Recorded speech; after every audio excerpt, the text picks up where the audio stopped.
ओम नमः शिवाय। हर हर महादेव। फ्रेंड्स, कैसे हैं आप सब। महाशिवरात्रि की बहुत बहुत शुभकामनाएं आप सभी को। आज मैं आप सबको महाशिवरात्रि व्रत कथा सुनाने वाली हूं। तो हाथ में पुष्प लेकर कथा पढ़ेंगे और कथा पूरा सुन लीजिएगा फ्रेंड्स। सभी भोला बाबा के जितने भी व्रत होते हैं सभी व्रतों में श्रेष्ठ होता है महाशिवरात्रि का व्रत। और इस दिन जो है महाशिवरात्रि के दिन व्रत कथा सुनने से सभी मनोकामना पूर्ण होती है। तो कथा पूरा सुन लीजिएगा फ्रेंड्स। और कथा इस प्रकार से है। महाशिवरात्रि व्रत कथा। भगवान शिव की महिमा सुनकर एक बार ऋषियों ने सूत जी से कहा, हे सूत जी, आपकी अमृत वाणी और आशुतोष भगवान शंकर की महिमा सुनकर तो हम परम आनंदित हुए। हमें शिव जी से संबंधित उत्तम व्रत की कोई कथा विस्तार पूर्वक सुनाइए। तब सूत जी ने कहा, हे ऋषिगण, ध्यान पूर्वक सुनिए। मैं यहाँ एक ऐसी प्राचीन कथा कह रहा हूँ जो किसी समय नारद जी ने भगवान विष्णु से कही थी। यह एक निषाद की ऐसी अद्भुत कथा है जो प्राणियों के समस्त पापों को नाश करने वाली है। साथ ही जो उत्तम शिवरात्रि का विधान है वह दृष्टांत रूप में सुनिए। प्राचीन काल में एक भील निषाद था जो पशुओं का शिकार करके अपने परिवार का पालन पोषण किया करता था। एक समय दैव योग से महाशिवरात्रि तिथि आ गई, परंतु उस मूर्ख दुरात्मा को इसका पता ना था। तब उसी शिवरात्रि वाले दिन उसकी माता पिता एवं स्त्री ने भूख से तड़पते हुए उससे कहा, अरे बंचर, हमें भोजन दो, आज तो घर में कुछ भी भोजन नहीं है। इस प्रकार प्रार्थना करने पर वह धनुष बाण लेकर वन में पशु पक्षी का शिकार के लिए निकल पड़ा। चारों ओर वन में घूमने पर भी कोई शिकार उसके हाथ न लगा। तब सूर्यास्त होने लगा। तब वह बड़ा चिंतित हो गया। वह सोचने लगा, आज मुझे कोई भी शिकार नहीं मिला, अब कहाँ जाऊं, क्या करूं। कोई ना कोई शिकार तो मुझे साथ में लेकर जाना ही चाहिए। ऐसा सोच विचार कर वह एक जलाशय के तट पर आ गया और वहीं बैठ गया। वह सोचने लगा, जल पीने के लिए यहाँ कोई ना कोई जीव जंतु अवश्य आएंगे, तब उसे मारकर मैं अपने घर ले जाऊंगा। ऐसा विचार कर वह भील एक वृक्ष पर जाल लेकर बैठ गया और शिकार की प्रतीक्षा करने लगा कि देखे कितनी देर में कोई जीव जंतु जल पीने के लिए आता है और कब मैं उसे मारकर घर ले जाता हूँ। इस विचार से वह भूखा और प्यास से पीड़ित होता हुआ भी वहीं एक डाल पर छिपकर बैठ गया। रात के प्रथम पहर में एक हिरनी वहां आ पहुंची। विष्णु जी कहते हैं, हे नारद, उसे आता देख वह भील बड़ा प्रसन्न हुआ। अतः उसने उसे मारने के लिए उसने अपने धनुष पर तीर चढ़ाया ही था कि इसी बीच संयोगवश उसके पात्र का जल तथा कुछ बेलपत्र नीचे आ गिरे। वहां उस पेड़ के नीचे एक शिवलिंग गड़ा हुआ था।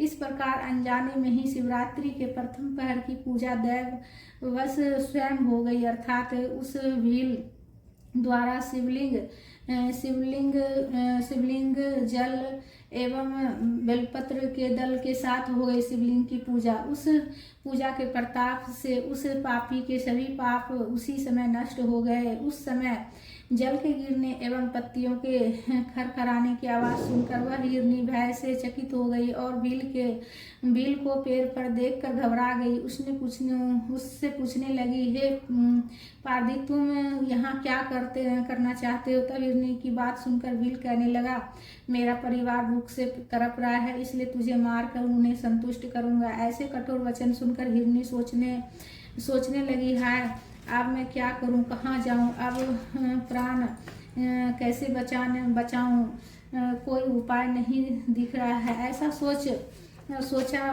विचार कर वह हिरनी उस भील से कहने लगी, हे पार्थी, यदि मेरे इस शरीर के मांस से तुम्हें सुख प्राप्त होता है तो इससे बढ़कर महान पुण्य और क्या होगा। मैं निसंदेह धन्य हो जाऊंगी जो किसी के उपकार का साधन बनूंगी, क्योंकि इस संसार में परोपकार से बढ़कर कोई दूसरा धर्म नहीं है। देखो, उपकार करने वाले कर्म का जो पुण्य कहा गया है, उस पुण्य के फल का वर्णन कोई सैकड़ों वर्षों में भी करने से समर्थ नहीं हो सकता। फिर भी मेरी एक प्रार्थना सुन लो। मेरे घर में बहुत से मृग छौने हैं जो अभी बच्चे हैं, उन्हें मैं अपनी बहन को सौंपकर अवश्य आऊंगी। संदेह मत करो। सूत जी कहने लगे, हे मुनियों, इस प्रकार हिरनी द्वारा समझाने पर भी उस भील ने जब उनका वचन नहीं माना, तब उस हिरनी ने प्रतिज्ञा की कि हे पारधी, अधिक क्या कहूँ, यदि मैं अपने बच्चों के पास जाकर वापस तुम्हारे पास न आऊँ तो मुझे वही दोष पातक लगे जो कृतज्ञ तथा हरि विमुख वाणी को लगता है, और विश्वासघाती तथा छल कपट करने वाले व्यक्ति को जो पाप लगता है वही पाप मुझे भी लगे। अनेक प्रकार के शपथ द्वारा हिरनी ने जब भील को विश्वास दिलाया, तब भील ने विश्वस्त होकर, अच्छा अब तुम जाओ और शीघ्र लौटना। भील के वचन से प्रसन्न हुई हिरनी जल पीकर चली गई। तब तक उस भील का रात का प्रथम पहर बिना अन्न जल एवं निद्रा के ही बीत गया। इसी बीच उस हिरनी की बहन दूसरी हिरनी भी जल पीने के लिए वहां आई आ पहुंची। उसे देखकर भील ने भी पहले की तरह उसके ऊपर बाण छोड़ना चाहता था। पुनः उसके पात्र से जलधारा तथा कुछ बिल्व पत्र उस शिवलिंग पर आ गिरे। उस समय पुनः दैववश महाप्रभु शंकर जी की पूजा हो गई। हिरनी बोली, हे पार्थिव, यह तुम क्या कर रहे हो? भील ने पूर्वतः उससे जो कुछ कहा उसे सुनकर वह हिरनी बोली, हे पारदी, मैं धन्य हूँ, मेरा यह देह धारण करना सफल है, क्योंकि मेरे इस शरीर से एक महान उपकार कृत होगा। किंतु मेरे छोटे छोटे बच्चे हैं जो घर पर हैं, उन्हें मैं अपने गृह स्वामी पति को अर्पित करके पुनः अवश्य लौट आऊंगी, मुझे अब जाने दो। यह सुनकर भील ने कहा, मैं तुम्हारी बात नहीं मानता, अब तुम्हें अवश्य मारूंगा। भील की बात सुनकर हिरनी ने शपथ पूर्वक पुनः कहा, हे पारदी सुनो, मैं सत्य वचन कहती हूँ, यदि ना आ सकी तो वचन तोड़ने का पाप मुझे लगेगा, उससे मेरा पुण्य नष्ट हो जाएगा। हे पारदी, जो विष्णु भक्त होकर के शिव जी की निंदा करता है, उसे जो दोष लगता है वही मुझे लगे। यदि मैं पुनः ना लौटूं तो जो मानव माता पिता के श्राद्ध तिथि का श्राद्ध नहीं करते हैं, उनको जो पाप लगता है वही मुझे भी लगेगा। यदि मैं कहकर भी पुनः ना लौटूं। सूत जी कहने लगे, मुनि, हे मुनि, हिरनी की ऐसी बातें सुनकर भील ने उसे भी जाने की अनुमति दे दी। उससे कहा, अच्छा तुम जाओ, शीघ्र लौटना। तब वह हिरनी भी जल पीकर प्रसन्न होती हुई अपने स्थान को चली गई। तब तक रात्रि का दूसरा पहर भी बिना अन्न जल के तथा सोए बिना ही व्यतीत हो गया। इसी बीच अब तृतीय पहर बीतने लगा। अब मृगी के आने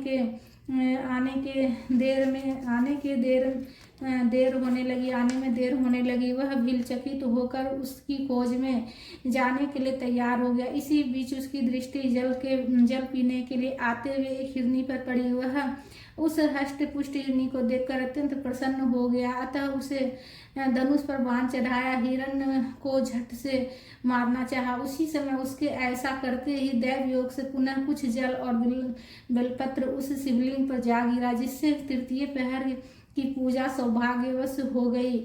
यह भूत भावना शिव की अहेतु की कृपा थी। पत्तों की आवाज सुनकर हिरण ने कहा, हे पारदी, तुम क्या कर रहे हो? तब उस भील ने कहा, अपने परिवार के पालन के लिए मैं तुम्हें मारना चाहता हूँ। सूत जी ने कहा, हे मुनियों, भील की बातें सुनकर वह प्यासा मृग चिंतित होकर उस भील से इस प्रकार कहने लगा, आज मैं धन्य हूँ जो मेरा यह पुष्ट शरीर संसार के तृप्ति के लिए काम आएगा, क्योंकि जिसका शरीर परोपकार में ना लगा उसका सारा जीवन व्यर्थ हो गया। जो सामर्थ्य पाकर भी दूसरों का उपकार नहीं करता उसका सामर्थ्य व्यर्थ है। वह परलोक में अवश्य नरकगामी होता है। इसलिए हे पार्थी, इस समय मुझे छोड़ दो। मैं अपने उन छोटे छोटे बच्चों को उनकी माता के हाथ सौंप कर तथा उन्हें धैर्य देकर पुनः शीघ्र ही लौटूंगा, इसमें तनिक भी संदेह ना करो। उस हिरण के निष्कपट भाव से ऐसा कहने पर वह भील पवित्र मन वाला हो गया और उसके सभी पातक नष्ट हो गए। तब वह पुनः हिरण से कहने लगा, इसके पूर्व भी जो हिरण आए वे सभी तुम्हारे ही समान कहकर अभी तक पुनः लौटे नहीं। उन्हीं वचनों की भांति तुम भी झूठ बोलकर चले जाओगे। तब भला तुम ही बताओ, मेरी आजीविका कैसे चलेगी, क्योंकि मेरे परिवार वाले भी भूख प्यास से घर पर तड़प रहे हैं। तब मैं कैसे विश्वास करूं। यह सुनकर हिरण ने कहा, हे पारदी सुनो, मैं सत्य कहता हूँ, मिथ्यावादी नहीं हूँ। देखो, ये समस्त ब्रह्मांड सत्य के बल पर ही टिका है, क्योंकि इस संसार में जिसका वाणी मिथ्या होती है उसके सभी पुण्य तत्काल छिन्न हो जाते हैं। तो भी यह पारदी, तुम मेरी सत्य प्रतिज्ञा निश्चय ही सुन लो। देखो, जिसके मुख से शिव शब्द ना निकले या सामर्थ्य होते हुए भी परोपकार ना करे, पर्व के दिन श्रीफल तोड़ने तथा भक्षण करने में जो पाप होता है वह मुझे लगे। हे पारदी, जो शिव जी का पूजन नहीं करते, जो बिना भस्म त्रिपुंड लगाए ही अनहार करते हैं, ऐसे पापियों का दोष मुझे लगे। यदि मैं जाकर पुनः न लौटूं। सूत जी कहते हैं कि हे मुनियों, हिरण की सत्यवाणी सुनकर भील ने उससे कहा, अच्छा जाओ तुम, पर तुम शीघ्र ही लौट कर आना। यह सुनकर हिरण ने वहां जल पिया और चल दिया। हिरण ने आकर भील का वचन सबसे कह सुनाया। तब सभी ने आपस में विचार करके एक मत होकर संगठित रूप से अपने स्थान पर ही प्रतिज्ञा कर ली कि सत्य से बढ़कर संसार में कुछ भी नहीं। अतः हम लोगों को सत्यपास से निश्चित होकर निश्चय ही वहां जाना चाहिए। तब वे सभी हिरण अपने बच्चों को वहीं धैर्य बंधाकर सबके भील के पास चलने को तैयार हो गए। उस हिरण की कई पत्नियां थी, उनमें जो सबसे बड़ी थी उसने पहले अपने स्वामी से कहा, हे स्वामी, आप यहीं रह जाएं, क्योंकि आपके बिना यह बच्चे कैसे ठहर सकेंगे। दूसरी बात यह है कि मैंने वहां सर्वप्रथम जाने की शपथ ग्रहण की थी, इस कारण मुझे ही पहले वहां जाना चाहिए, आप यहीं रहिए। उसकी यह वाणी सुनकर छोटी हिरनी बोली, प्रभु, मैं आपकी दासी हूँ, अतः मैं ही वहां जा रही हूँ, आप यहीं रुके। उसकी विनती सुनकर हिरण ने पुनः कहा, नहीं नहीं, वहां मुझे ही जाना चाहिए, तुम दोनों यहीं पर रह जाओ, क्योंकि शिशु रक्षा का कार्य माता ही भलीभांति कर सकती है। अपने स्वामी का वचन सुनकर उन हिरनियों ने प्रेम से कहा, नहीं, यह धर्म मर्यादा के विरुद्ध है कि पत्नी के रहते पति पहले मरे, क्योंकि बिना पति के स्त्रियों के जीवन को धिक्कार है। हम सभी चलेंगे। ऐसा विचार विमर्श करके वे सभी अपने बच्चों को धैर्य देकर तथा उन्हें अपने सहवासी किसी अन्य पशुओं को सौंपकर वहां चले गए जहां वह भील था। उनके चले जाने पर हिरनी के बच्चे भी उनके खूर चिन्हों के अनुसरण करते हुए वहां तक पहुंच गए। उन हिरणों के झुंड को देखकर भील बड़ा प्रसन्न हुआ, अतः उन्हें मारने के लिए जो ही धनुष पर बाण चढ़ाया तो ही पुनः कुछ जल एवं पत्ते उस शिवलिंग पर गिर पड़े, जिससे उस रात के चौथे पहर की पूजा हो गई। इस प्रकार उस भील के सभी पाप क्षण भर में नष्ट हो गए, अर्थात वह निष्पाप हो गया।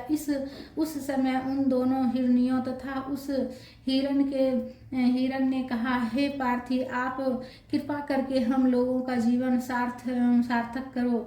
सूत जी ने कहा, मुनि, इस प्रकार उनके वचन सुनकर भील सद्ज्ञान का भागी बन गया और सोचने लगा ये हिरण धन्य है जो ज्ञानहीन पशु होते हुए भी संगठित है और अपने शरीर को त्याग करके भी परोपकार परायण हो रहे हैं। खेद की बात है, मैंने मनुष्य जीवन पाकर भी कौन सा पुण्य कमाया, क्योंकि आज तक दूसरे के शरीर को कष्ट देकर ही मैंने अपना शरीर को पाला पोसा, बल्कि अनेकों पापों द्वारा अपने परिवार का पालन पोषण किया है। जन्म भर अपने किए हुए दुष्ट कर्मों का कैसा फल मैं पाऊंगा। इस समय मेरे इस जीवन को धिक्कार है। इस प्रकार सद्ज्ञान उत्पन्न होने पर उस भील ने कहा, वाण एवं धनुष उतारते हुए कहा, हे श्रेष्ठ मृगगण, तुम धन्य हो, अतः अब आनंद पूर्वक अपने स्थान की ओर जाओ। सूत जी कहते हैं, मुनियों, भील के ऐसा कहने पर शिव जी ने उस पर प्रसन्न होकर उसके द्वारा अनजाने में भी पूजित अपने सर्वमान्य दिव्य स्वरूप का प्रत्यक्ष दर्शन दिया।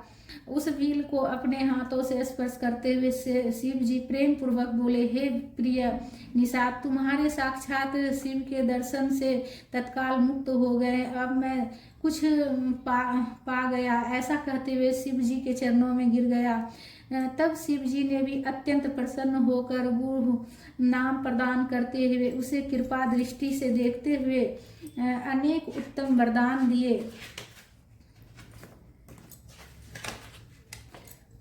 शिव जी ने कहा, हे निषाद राज सुनो, आज से तुम श्रृंगवेरपुर में जाकर उसे अपने राजधानी बनाओ और अनेक प्रकार के दिव्य यथेष्ट दुर्लभ भोगों का उपयोग करो।